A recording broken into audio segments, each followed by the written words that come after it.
جی نظر صاحب، اس میں ہم سمجھتے ہیں کہ مختلف وجوہات ہیں. مثلا سب سے پہلے تو یہ کہ جو ہمارے حکمران ہیں، جو پولیٹیکل پارٹیوں سے الیکشن لڑ کے آتے ہیں، ان میں اخلاص نہیں ہے، مخلص نہیں ہے. یہ کسی اور ایجنڈے پہ آتے ہیں، یہ پاکستان کو درست کرنے کے لیے نہیں آتے. ذاتی مفادات ہیں، جولیاں بھر کے تو یہاں پہ چلے جاتے ہیں اور باہر جا کے سیٹل ہو جاتے ہیں. تو ایک تو ہم یہ سمجھتے ہیں.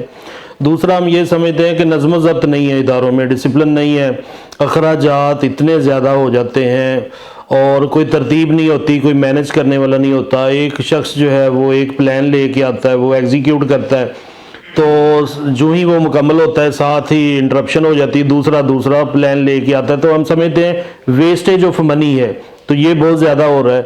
تیسری جو بات یہ ہے کہ جو ہمارا ڈالر ہے وہ سٹیبل نہیں ہے، جو ہماری کرنسی ہے وہ سٹیبل نہیں ہے. ڈالر کی اونچی اڑان ہے. اس کی وجہ ہم یہ سمجھتے ہیں کہ ہم پہ پریشر ہے، امپورٹ کا پریشر ہے. ہماری انڈسٹری جو ہے وہ بند ہو رہی ہے، جو مینوفیکچرنگ ہے ہماری وہ ٹھیک طریقے سے نہیں ہو رہی، جو انویسٹر ہے وہ یہاں سے بھاگ رہا ہے، اور وجہ انسٹیبلٹی ہے پولیٹکس کی. تو ہم سمجھتے ہیں کہ اگر ہم اپنی انڈسٹری سیٹ اپ کریں، سارے جو پرزے ہیں گاڑیوں کے اور جو مختلف چیزیں ہم باہر سے امپورٹ کرتے ہیں وہ خود بنانا شروع کر دیں اور اچھے ان کو پرامن حالات دیں اور ان کو انٹرپٹ نہ کیا جائے، تو ہم سمجھتے ہیں کہ ڈالر کے اوپر، اپنی روپیز کے اوپر جو ہے وہ پریشر ریڈیوس ہوگا. تو جب ڈالر کی قیمت نیچے آئے گی تو آٹومیٹیکلی مہنگائی جو ہے وہ کم ہوگی. تو یہ ہماری پالیسی ہے کہ کسی طریقے سے ہم اس کو شفٹ کریں. دوسری ہماری پالیسی ہے کہ ہم ڈالر کے ساتھ ساتھ چائنا کے ساتھ اور رشیا کے ساتھ بھی ٹریڈ کا آغاز کریں اور کسی کرنسی کو ہم سلیکٹ کر لیں بنیادی طور پہ ڈالر کی جگہ پہ. تو اس چیز سے بھی ہمارا پریشر جو ہے وہ ریلیز ہو سکتا ہے. بارٹر سسٹم شروع کیا جا سکتا ہے. ہمارے پاس اللہ تعالیٰ نے بڑی گندم ہمیں دی ہوئی ہے، چاول دیے ہوئے ہیں، تو اس کے بدلے ہم مختلف چیزیں وہاں سے بارٹر سسٹم کے تحت لے سکتے ہیں. اس وجہ سے بھی ہمارا جو ڈالر کے اوپر ہے پریشر، اس میں کافی ریلیف ملے گا. جی عادل خلیق صاحب، انڈیا اور پاکستان کی ٹریڈ بڑے احسن طریقے سے چل رہی تھی اور اربوں ڈالرز کا کام ہو رہا تھا، لیکن کشمیر ایشو بنا کر وہ اس کو بند کر دیا گیا. یکدم بند کرنے کی، بغیر کسی نوٹس کے بند کرنے کی وجہ سے لوگوں کے کروڑوں ڈالرز پھنس گئے. آپ حکومتی اس اقدام کو کس نظر سے دیکھتے ہیں؟ جی بالکل، یہ پالیسیز میں تسلسل ہونا چاہیے. یہ بڑی اچھی بات ہے کہ پالیسیز جو ہیں وہ تقریباً 5 سال 10 سال چلنی چاہیے، لیکن المیہ یہ ہے کہ انڈیا کی طرف سے ہر وقت خباثت ہوتی ہے. مانا کہ پاکستانی جو پولیٹیکل پارٹیز ہیں اور گورنمنٹ جو ہیں وہ اتنی کمپیٹنٹ نہیں ہے کہ پالیسیز اچھی بنا سکیں، لیکن پھر بھی ہمیں تھوڑا سا حقائق کا سامنا کرنا چاہیے یا اس کا ادراک کرنا چاہیے کہ انڈیا جو ہے وہ ہمارے ساتھ مخلص نہیں ہے. انڈیا ہمارا دوست ہے اور برسوں سے اس کے ساتھ کشمیر کے اوپر جنگ جاری ہے. تو جو انڈیا ہے وہ سڈنلی اگر حملہ کر دیتا ہے، کشمیریوں کے جو سٹیکس ہیں ان کو نقصان پہنچاتا ہے، ان پہ پیلٹ گنز برساتا ہے، ان کے لیڈران کو پکڑ لیتا ہے اور وہاں پہ زبردستی آ کے قبضہ کرنے کی کوشش کرتا ہے مختلف بہانوں سے، تو پھر سب سے پہلے تو جی پاکستانی کشمیریوں کی جانوں کا سوال ہے، ان کی عزتوں کا سوال ہے. خواتین کی عزتیں وہاں پہ تار تار ہو رہی ہیں، ان کے بچوں کو قتل کیا جا رہا ہے. تو ہم سب سے پہلے مسلمان ہیں اور ہمارا جو کشمیر سے رشتہ ہے وہ لا الہ الا اللہ کا رشتہ ہے، ہم اس کو کبھی بھی پیچھے نہیں کر سکتے. تو پاکستان کی جو خارجہ پالیسی ہے اور ہماری جو پاکستان مرکزی مسلم لیگ کی خارجہ پالیسی ہے وہ وہی ہے. UN میں جو قرارداد پیش کی گئی ہے کشمیر کے اوپر، انڈیا کو چاہیے کہ اس کے اوپر عمل کرے. تو گو کسی حکومت نے آ کے ٹریڈ بھی شروع کر بھی دی. سب سے پہلا جو ہماری ریکوائرمنٹ ہے وہ کشمیریوں کے جو زخم ہے اس پہ مرہم رکھا جائے اور کشمیریوں کے مسئلے کو حل کیا جائے. جب انڈیا اپنی فوجیں دیکھیں، وہ آرمی لے کے آیا ہوا ہے، بڑے عرصے سے ادھر بیٹھا ہوا ہے. اگر انڈیا ہم سے ٹریڈ کرنا چاہتا ہے تو سب سے پہلے اپنی آرمی جو ہے وہ کشمیر سے وڈرا کرے. 10 لاکھ کے قریب اس کی آرمی ہے، اس کو وڈرا کرے. پھر کشمیریوں سے پوچھ لیتے. ہم نہیں کہتے کہ جی ان کو ہمارا ٹوٹنگ ہے اور ہمارے ساتھ ملنا چاہیے. کشمیر آزاد ہو جائے، کشمیریوں سے ہم پھر پوچھ لیں گے جی ہاں آپ کس کے ساتھ ملنا چاہتے ہیں یا آپ آزاد رہنا چاہتے ہیں. دنیا میں ہر کسی کو زندہ رہنے کا، آزاد رہنے کا حق ہے. تو پھر کشمیریوں کو کیوں نہیں؟ تو ہمارا مسئلہ انڈیا کے ساتھ کشمیر ہے. جب تک کشمیر کا مسئلہ حل نہیں ہوتا ہماری انڈیا سے دوستی نہیں ہو سکتی. جس سیاسی شفلنگ میں اسٹیبلشمنٹ کا کردار ہمیشہ رہا ہے، کیا یہ ہونا چاہیے یا اسٹیبلشمنٹ کو سیاست سے دور رہنا چاہیے؟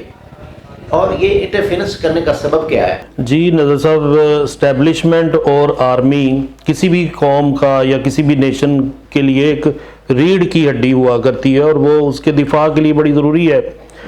تو بالکل آپ نے صحیح کہا کہ جو اسٹیبلشمنٹ ہے اس کو سیاسی طور پہ مداخلت نہیں کرنی چاہیے اور اپنے کام پہ توجہ رکھنی چاہیے. لیکن یہاں پہ ہم نے تجزیہ ہمیں کرنا چاہیے کہ پچھلے 75 سالوں سے کیا ہو رہا ہے. جو بھی سول گورنمنٹ آتی ہے، اسٹیبلشمنٹ یا آرمی یا ادارے اس میں کود پڑتے ہیں اور اس کو چلنے نہیں دیتے. یہ ہماری آبزرویشن ہے اور تاثر یہ ہے کہ فوج ان کو چلنے نہیں دیتی. تو ہمارا موقف اس بارے میں یہ ہے کہ وہ ہمارے ادارے ہیں، جیسے پارلیمنٹ ہمارا ایک ادارہ ہے، آرمی بھی اسی طرح سے ایک ادارہ ہے، اسٹیبلشمنٹ بھی ایک ادارہ ہے اور کورٹس بھی ایک ادارہ ہیں. تو کورٹ میں کوئی کیس لگا ہو تو ہم کہیں جی کورٹ کو کیا ضرورت ہے کہ وہ سیاست میں مداخلت کرے، کسی سیاسی آدمی کا کورٹ سے کیا تعلق ہے. تو ہم یہ سمجھتے ہیں، پاکستان مرکزی مسلم لیگ یہ سمجھتی ہے کہ ہمیں سول اداروں کو مضبوط کرنا ہے. جس دن ہم اپنے سول اداروں کو مضبوط کرنے میں کامیاب ہو جاتے ہیں، مثال کے طور پہ پارلیمنٹ اتنی مضبوط ہو جائے، لوگ اتنے کمپیٹنٹ آ جائیں اور ایم این اے، ہمارے ایم پی ایز، منسٹرز اپنے اپنے فیلڈ میں انتہائی زیادہ ایکسپرٹس ہوں، اور اس کے علاوہ جو ہمارے ادارے ہیں، کورٹس بڑی مضبوط ہوں، جو جسٹس ہے وہ پری ویل کرے اور جسٹس معاشرے میں یہ کرنا شروع ہو جائیں. اسی طرح جو دیگر ادارے ہیں، پولیس کا ادارہ ہے، واسا کا ادارہ ہے، ایل ڈی اے، ہمارے جتنے بھی سول ادارے ہیں، اگر یہ مضبوط ہو جاتے ہیں، اپنے قدموں میں کھڑے ہو جاتے ہیں، تو اسٹیبلشمنٹ ہم سمجھتے ہیں کہ اس کو ضرورت نہیں پڑے گی کودنے کی. ہم یہ سمجھتے ہیں کہ سیاسی جو سول لوگ ہیں، جو پولیٹیکل لوگ آتے ہیں پارلیمنٹ میں، ان میں کام کرنے کی وہ ایفیشنسی نہیں ہوتی. جو لوگ ہیں وہ اس فیلڈ کے نہیں ہوتے، ادھر ادھر سے پکڑ کے تو منسٹریاں بندر بانٹ کی طرح تقسیم کر دی جاتی ہیں. تو جب ہمارے ادارے دیکھتے ہیں کہ یہ کام ٹھیک نہیں ہو رہا تو پھر ان کو میرا خیال ہے کہ کودنا پڑتا ہے.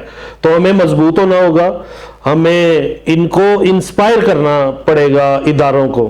دیکھیں دنیا میں 7ویں نمبر پہ ہماری آرمی کا رینک ہے، اور اگر ہم عدالتیں دیکھیں تو وہ 130ویں نمبر پہ ہیں.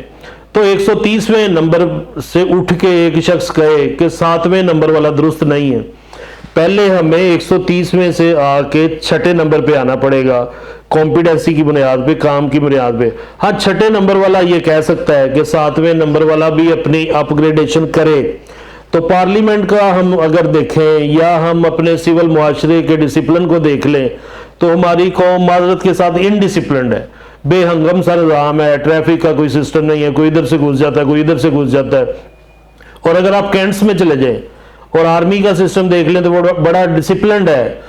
تو ایک انڈسپلنڈ بندہ کہے کہ جی وہ ڈسپلنڈ کیوں ہے، وہ ہمارے جیسے کیوں نہیں ہے، بجائے اس کے کہ ہم ڈسپلنڈ ہو جائیں.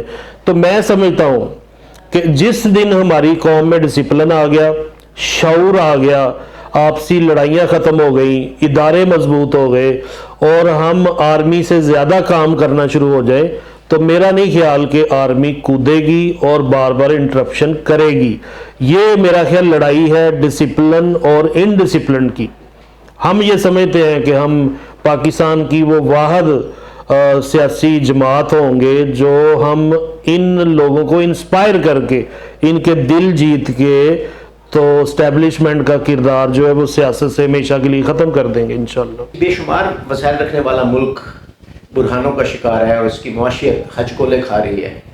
آپ اس پستی کا ذمہ دار کس کو ٹھہراتے ہیں؟ جی نظر صاحب، پستی کی جو ذمہ داری ہے وہ ہم خالی حکمرانوں پہ عائد نہیں کرتے. اس کا نو ڈاؤٹ کہ اس کی ذمہ داری حکمرانوں پہ ہے. میں نے جیسے پہلے بتایا ہے کہ ہمارے حکمران جو ہے ان میں اخلاص نہیں ہے، وہ جیبیں بھرنے کے لیے آتے ہیں، کسی اور ایجنڈے پہ آتے ہیں. ہر کسی جو پارٹی ہے اس کا جو لیڈر ہے اس کا ایک اپنا اپنا ایجنڈا ہے، تو اس کے تحت یہ آ رہے ہیں، یہ مخلص نہیں ہے.